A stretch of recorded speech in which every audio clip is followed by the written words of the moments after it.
Sino mang abutan siya ng Laylatul Qadar at binubuhay niya ang gabi na ito sa pamamagitan ng pagdarasal, tarawih, sa pamamagitan ng pagtatahajjud, pagdarasal ng witir, ano ang gantimpalang aasahan niya? Ya ayyuhallazina amanu kutiba alaykumus siyamu kama kutiba alal ladzina min qablikum kutiba alaykumus siyamu kama kutiba. Kung ganito ang paraan ng pagsisikap ni Propeta Muhammad sallallahu alaihi wasallam ng kanyang pagpupursige sa huling 10 gabi, ano-ano ang mga gawain na dapat mas pagtuunan natin ng pansin at dito natin gugulin ang ating mga lakas. Una, sabi ng ating mga ulama, kabilang sa mga pinakamaiinam na ibada na dito natin marapat gugulin ng ating mga lakas sa huling 10 gabi, ito ay ang pagdarasal. Ang sala at ang qiyam, pagdarasal ng obligadong dasal, salatul maghrib. Sikapin natin at napakaiksi ng oras ng maghrib. Salatul isya, tayo bilang mga kalalakihan, ang bahay dasalan natin ay ang ating mga masjid. Sikapin natin na tayo ay maitayo natin ang mga dasal na ito kasama ng ating jamaah sa ating masjid na ating kinabibilangan. At kabilang din dito ay ang pagdarasal ng tarawih kasama ang imam.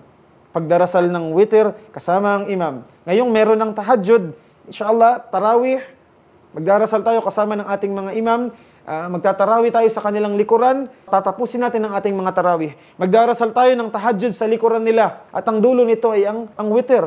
Hindi tayo uuwi na nagtahajjud tayo, pero iniwan natin yung huling part, yung huling bahagi ng dasal, which is yung ating mga witir.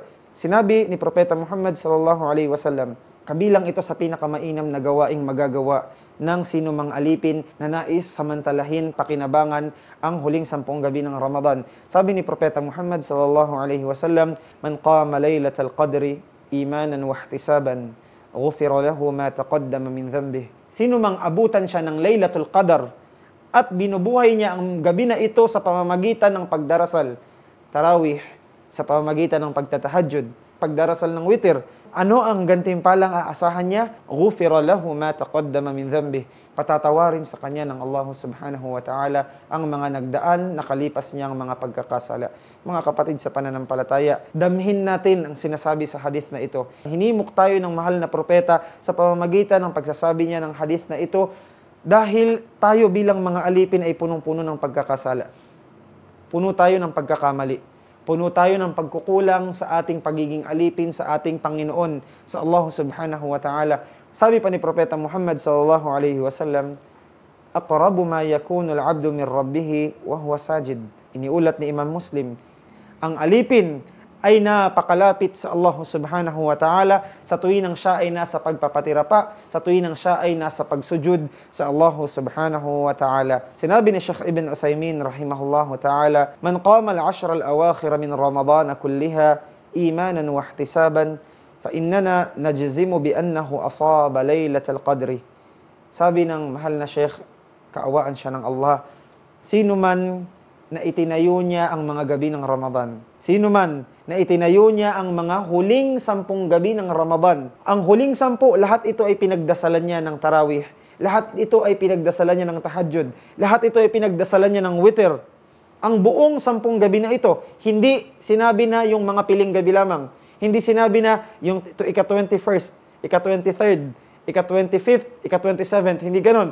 Sabi ni Sheikh Ibn Uthaymin, sino mang pinagdasalan niya ang huling buong 10 gabi na ito ng Ramadan, fa innana najzim, katiyakang nasumpungan niya ang Laylatul Qadar. Sabi ni Propeta Muhammad sallallahu alaihi wasallam, bilin niya sa atin, iltamisuha, taharrawha, hanapin niyo ito. Walang bagay na makabubuti sa ating pang makamundo at pang akhirah, liban labis na nagpursige si Propeta Muhammad para ibilin ito sa atin. Kabilang ito sa mga binilin niya, binigyan niyang diin. Sabi niya, iltamisuha, taharrawha, hanapin niyo ito. Nagbigay pa siya, pinadali niyang instruction. Saan ito hahanapin sa buong buwan? Taharrawha, iltamisuha fi ashril awakhir min Ramadan. Hanapin niyo ang mabiyaya, ang pinagpalang gabi na ito sa huling 10 gabi. Huwag natin nang lingunin pa ang ating mga pagkukulang sa mga nagdaang gabi.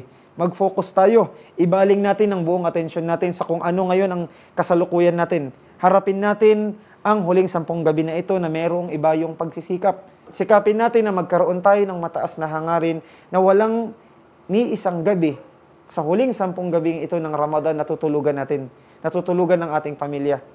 Imagine, ang Muslim na nagpakain ng isang miskin, isang mahirap.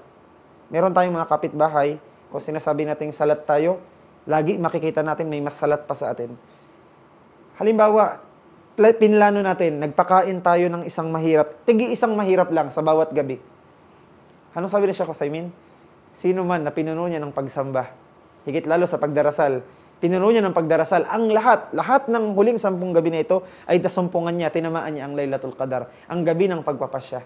Anong kahulugan nun? Ang Muslim na nagpakain sa isang mahirap, halimbawa, nagpakain ng isang mahirap, isang tao lang, sa bawat gabi na ito ng Ramadan, nagsadaka, nagkawang gawa, tinamaan niya ang gabi ng Laylatul Qadar. Ano ang kahulugan nun? As if ginawa niya yun ng 83 years na nagpakain siya ng taong naghihirap, taong kapos palad. Ang Muslim na nagdasal at nasumpungan siya ng gabi ng Laylatul Qadar, gabi ng kapasyahan, gabi na kung saan bumababa ang mga malaika, bumababa ang mga anghel. Ang Laylatul Qadar, gabi ng kapasyahan, dito ibinababa, sinabi sa Quran, fiha yufraqu kullu amrin hakim. Mula sa tinatawag na Lawhil Mahfuz, ibinababa ng Allah ang magiging qadar, ang magiging tadhana ng mga alipin niya sa susunod na 1 taon. Taunang pagtatakda ito.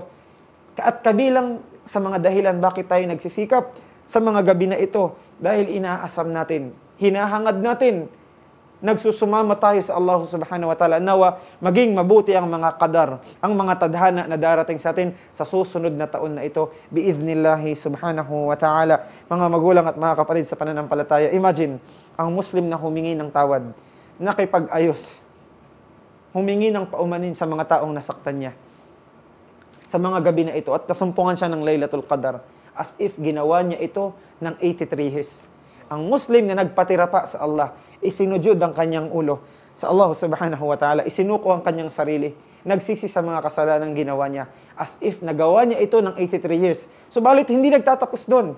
Sabi ng mga ulama, bagkus higit pa sa 83 years, ang figure na ito ay ginamit lamang upang ma-imagine natin gaano kalawak ang pagpapala sa atin ng Allah subhanahu wa ta'ala. Bagkus higit pa dito, mainam pa sa 83 years. Kabilang din sa mga mabubuting mga gawain na dapat ay hindi natin palagpasin ngayong tayo ay nandito sa huling 10 gabi ng Ramadan ay ang pagsambit ng panalangin na itinuro ni Propeta Muhammad sallallahu alaihi wasallam mismo sa kanyang may bahay na si Aisha radhiyallahu ta'ala anha. Sinabi ni Ummul Mu'minin, ina ng mananampalataya, Aisha radhiyallahu ta'ala anha, sabi niya sa hadith na kanyang isinalaysay, qultu ya Rasulullah, ara'ayta in alimtu ayya laylatin laylatul qadri ma aqulu fiha. Ya Rasulullah, ara'ayta in wafaqtu laylatul qadri ma aqul. Tinanong ni Aisha radhiyallahu ta'ala anha ang Rasulullah sallallahu alaihi wasallam, o sugo ng Allah, kung sakaling masusumpungan ko ang Laylatul Qadar, kung sakaling nababatid ko sa anong gabi magaganap ang Laylatul Qadar, ang gabi ng kapangyarihan, ang gabi ng pagtatakda ng Allah, ma aqulu fiha, ano po ang salita na dapat kong paramihin sa gabi na ito? Sabi ni Propeta Muhammad sallallahu alaihi wasallam, quli Allahumma innaka afuwun, Allahumma innaka afuwun tuhibbul afwa fa'fu anni. Ang kahulugan, sinabi ni Propeta Muhammad, sabihin mo o Aisha, Allahumma, ya Allah, innaka afuwun, katotohanan, lubos kayong mapagpatawad at mapagpaumanhin. Fa'fu anni, ya Allah, o aking Panginoon, patawarin po ninyo ang aking mga pagkakasala, pagpaumanhinan po ninyo ako. Ito ay itinuro sa atin ni Propeta Muhammad sallallahu alaihi wasallam na marapat insyaallah subhanahu wa ta'ala ay paramihin natin ang pagsambit nito sa buong huling 10 gabi na ito ng Ramadan.